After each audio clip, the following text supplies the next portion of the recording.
ፍቕራዊ ህይወትኺ እንድሕር ለይተገዲስ ኸሉ ኣቐዲሙ ለኣኺ እዩ ልጎድእ ፍቕራዊ ህይወትኺ እንድሕር ብጣዕሚ ተጠንቂቕሉ ኮይንኸ ድማ ኣቐዲሙ ለኣኺ እዩ ልጠቅም እዚ ማለት ልዕለይኺ ልናይኺ ህይወት ሓላፊነት ክወስደልኺ ልኽእል ማንም የለይ ልዕለይኺ ልናይኺ ህይወት ክግደሰልኺ ልኽእል ማንም የለይ ዋላ ክሞተልኸየ ክዓብደልኸየ ኣነ ብለይ በኣኽ እላበለ ብዙሕ ልነገረክ ሰብ ልባዕልኺ ሪስፔክት እንድሕር ለይትገብሪ ኮይንኺ ልባዕልኺ ዲፌንድ እንድሕር ለይትገብሪ ኮይንኺ ልባዕልኺ ጠንካራ ኮይንኺ ልባዕልኺ እንድሕር ሳይድ ለይትገብሪ ኮይንኺ ለኣኺ ማንም የብልኺ ሰላማት ክቡራት ተኸታተልተይ ሎማዓንቲ ለሃምቲ ልሙድ ልፍቕራዊ ህይወትኽን ክጠቅም እዩ ልለ ሓሰብክዎ ሓሳብ ሒዘልክን መፅአኒ ኢኹ እዚ ቪዲዮ እዚ እስካብ መጨረሻ ብምክትታል ካብዚ ቪዲዮ ተረብሕቲ ልክትኾና ግብዣ እዩ ሎማዓንቲ ሒዘልክ ልመጻእኹ ሓሳብ እዘን ኸዚ ልነግረኪ ሓሙሽተ መሰረታዊ ነገራት ኣብ ፍቕራዊ ህይወትክ እንድሕር ትርኢ ኮይንኺ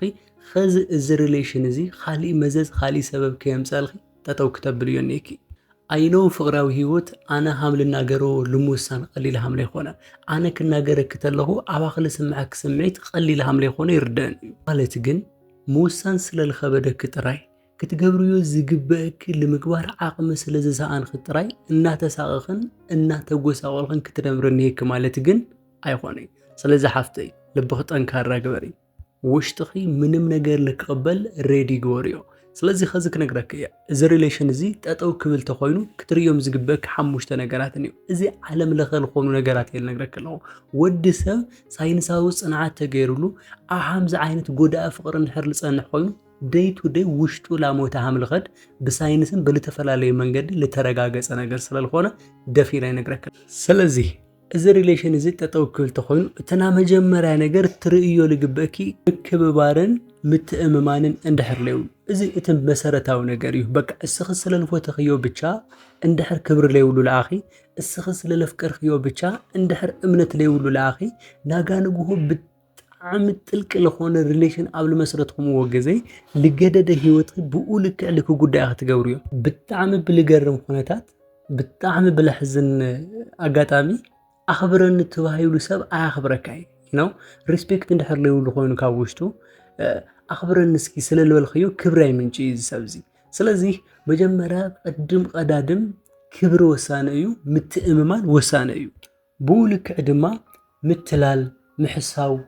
ዝተፈላለዩ እምነት ከጉድሉ ልኽእሉ ነገራት እንድሕር ትርኢ ኣለኽ ኮይንኺ ጠጠው ኢልካ ሕሳብ ብዚ መንገዲ እዚ ክሳብ ምንታይ ልክቕፅል ዓቕሚ እኒሄኒ ጀስት ሎማዓንቲ ፊክስ ለይገበርኽዮ ሎማዓንቲ ለየስተኻኸልኽዮ ናጋ ንጎስር ብልሰደዱ ቁፅሪ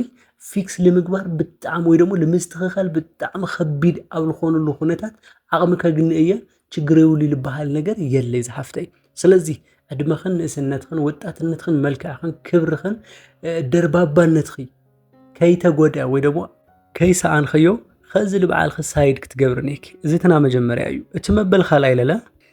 ንዚ ሪሌሽን እዚ እስኺ ጥራይ እንድሕር ትፅዕረለኺ እንድሕር ትሙክረለኺ ኮይንኺ እዚ በቃ ለይኾን ነገር እዩ ብዙሕ ሰብ በተለይ ኣብ ዝሎምን ግዜ ንፅዋት ኣጓላት ልበ ቅኑዓት ዝኾና ኣጓላት ናይ ማን ካብ ልበን ለፍቅራ ኣጓላት ክኾና ተለዋ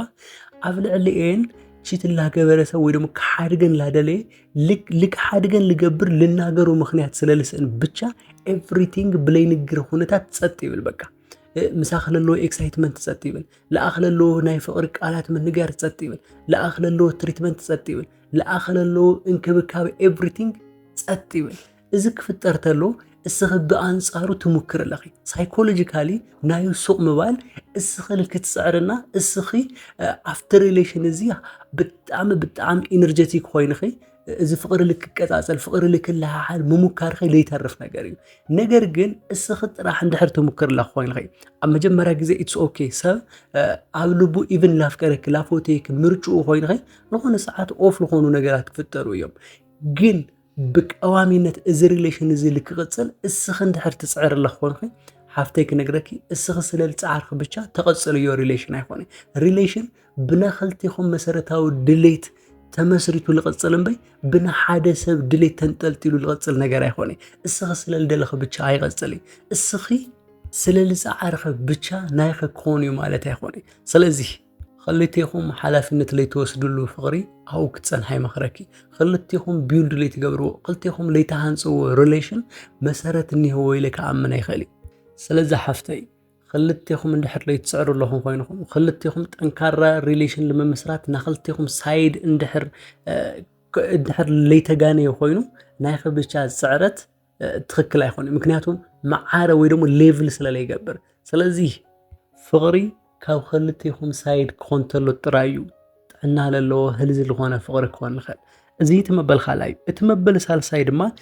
ደስታ ካውሽተ ክንድሕር ልርሐቀሉ ኮይኑ ሓጎስ ካውሽተ ክንድሕር ልጠፍአሉ ኮይኑ ብዚ ሰብ እዚ ብጣዕም ደስተኛ ክትኮነ ነይክ ምክንያቱም ለፍቅረክ ወደዩ ብጣዕም ተፍቅሩ ይወደዩ ነገር ግን በአንጻሩ ምስኡ ብልኾን ቁጥሪ እንድሕር ተበኺ ተሓዝን ኮይኑ ኸይ እንድሕር ትጉዳእ አለ ኮይኑ እንድሕር ናይ ትሑትነት ስምዒት ልስምዓክ ሎ ኮይኑ ወይ ለለ ምስኡ ብልኾን ቁጥሪ ጭንቀት እንድሕር ልስምዓክ ሎ ኮይኑ ውሽጣዊ ሓዘን እንድሕር ልስምዓክ ሎ ኮይኑ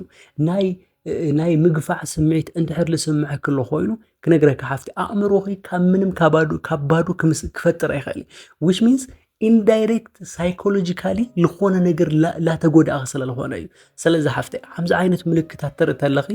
ልባዓል ሳይድ ትገብርነኪ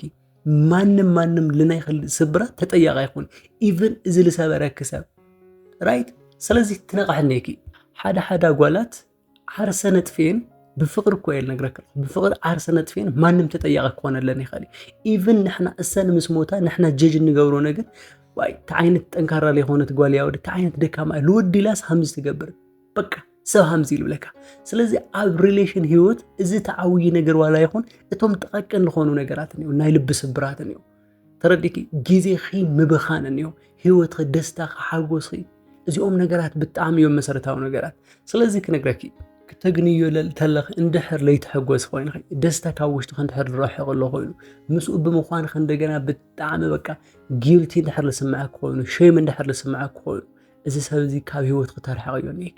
እስኺ እወ ብንጹህ ልቢ ክትቀርብ የለኺ ነገር ግን ልትንጹህ ልቢ ዲዘርቭ ልገብር ልግባእ ልምጥን ፍቅር እንድሕር ለይተገነለኽ ኮይን ህይወት አማራጫ ብዙሕ እዩ ኸዚ ትውስን ትኸለነኪ እትመበል ራፍዓ ይላለ ዋጋኺ እንድሕር ልቕንስ ሎ ኮይኑ ዋጋኺ ልቕንስ ኮይኑ ይኾነ ወይ ድማ ዋጋኺ ለሙዓንተ አፕ ናጋ ዳውን ልገብር ነገር ኮይኑ ይኾነ ግን በአንጻሩ ምዝ ሰብ ዝክትነብር ተለኺ እንድሕር በቃ ሪስፔክት ለይ ትግበር ዋጋኺ ቫልዩ እንድሕር ለይ ግበር ናይኺ ምህላይ ናይኺ ኣብ ምስትሰብስቲ ምዃንኺ እንድሕር ሃም ጠቃሚ ነገር ለይ ተቆፂሩ በቃ ሃለኺ አይ ሃለኺ ዳዝ ማተር ዓይነት ላይፍ እንድሕር ለራምድ ኮይኑ መጻት ኸደት ያውዳ አኾኒ ምናምን ዓይነት ስታፍ እንድሕር ለራምድ ሎ ኮይኑ እመንኒ እስኺ ተለይ ኸድኺ በዓሉ ኸይዱ ልብኺ ሃም ልሰብሮ ኣነ ክነግረኪ ምክንያቱም ማንም ሰብ ቫልዩ እንድሕር ለይግበር ሎ ኮይኑ ምስቲ ሰብቲ ናምጽናሕ ድሌት ይውሉ ኢማጂን በዓልኺ ብጣዕሚ ለፍቅረኪ ብጣዕሚ ልፈትወኪ ግን ምንም ቫልዩ ለይትገብሩ yourself ወይ ደግሞ ምንም አይጠቅምን ምዝ ምዃኔ ምንም ጥቅም ክበነ ይኽእል ምስ እትብል yourself ኣብ ሓደ ገዛ ዕድመልክ ከተዓጽኽ ንበረት ትባሃሊ እንደምንታይ ሃምጽልዮ sometimes ፍቅር በይኑ እኹል አይኾነ sometimes ስምዒት በይኑ እኹል አይኾነ ኣብ ልብኺ ኣትዩ ልብኺ ክስዕር እንድሕር ይኽእል ወይ ድማ ኣብ ልቡ ኣቲኺ ልቡ ክትስዕር እንድሕር ለይትኽእል ኮይንኺ ስለለፍቀርኽዮ ብቻ እዚ ሰብ እዚ ምሳኻ ክኾን እዩ ማለት አይኾነ just wake up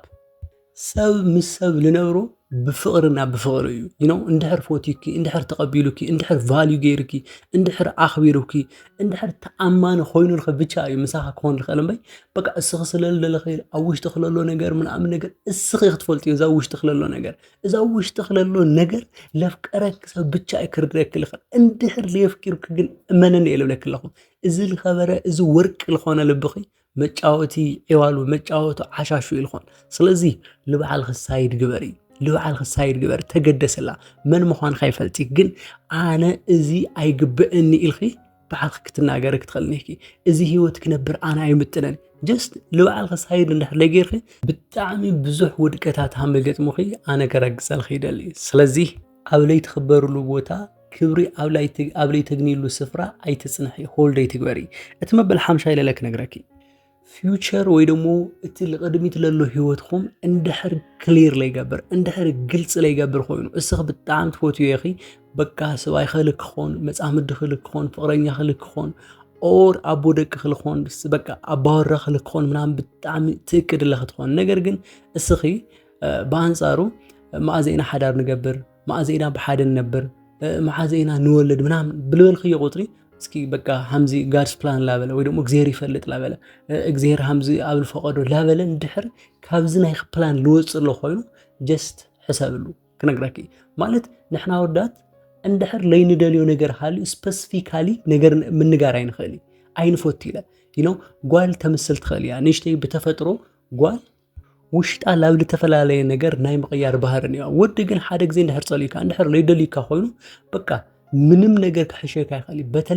በተለይ ድማ ስምዒት እንድሕር ለይብሉ ስለዚ ክነግረኪ እንድሕር እዚ ፊቸርኩም እዚ ናይ ወደፊት ህይወትኩም ክሊር እንድሕር ለይኾን እንድሕር ግልጽ ለይኾን እንድሕር ንጹር ለይኾን ኮይኑ ሓፍተይ ኣነ ክነግረኪ እዚ ሰብ እዚ ብህይወት ይቕልል ኣሎ እዚ ሰብ እዚ ብመልክዕኺ ብንእስነት ብጉብዝናኺ ብግዜኺ እዚ ሞራል ብልተመልኦ ልብኺ ብኩሉ ነገር ብስብእናኺ ብፐርሶናሊቲኺ ይቕልል ኣሎ ስለዚ ሓፍተይ ክነግረኪ እዞም ኸዚ ልነግረክ ኣለኹ መሰረታዊ ነገራት እንድሕር ትርኢ ኣለኹ ኮይንኺ ኸዚ ጠጠው ኢልኺ ሕሰቢ ሎማዓንቲ እንድሕር ካብ ጉድኣት ህይወት ከድሒንኺያ ኮይንኺ ኣብ ናይ መጻኢ ህይወትኺ ዓሻራ ሃም ተንብር ኣለኺ ኣነ ክነግረኪ ይደሊ ሎማዓንቲ ሓሳብ እዚ ነይሩ ክሳብ መወዳእታ ምሳይ ስለል ፀናሕክን ይቐኒየለይ እዚ ቪድዮ እንድሕር ጠቒሙክን ኮይኑ ላይክ ሸር ምግባር ከይትርስዓ ለዚ ቻናል ሓደሽቲ ልኾንክን ግን እዚ ቻናል ሰብስክራይብ ላገበርክን ቤተሰብ ንክትኮናኒ ብፍቕሪ ጋብዘክን ኣለኹ ኣብ ልቕፅል ቪድዮ ክሳብ ንጋነ ሰላም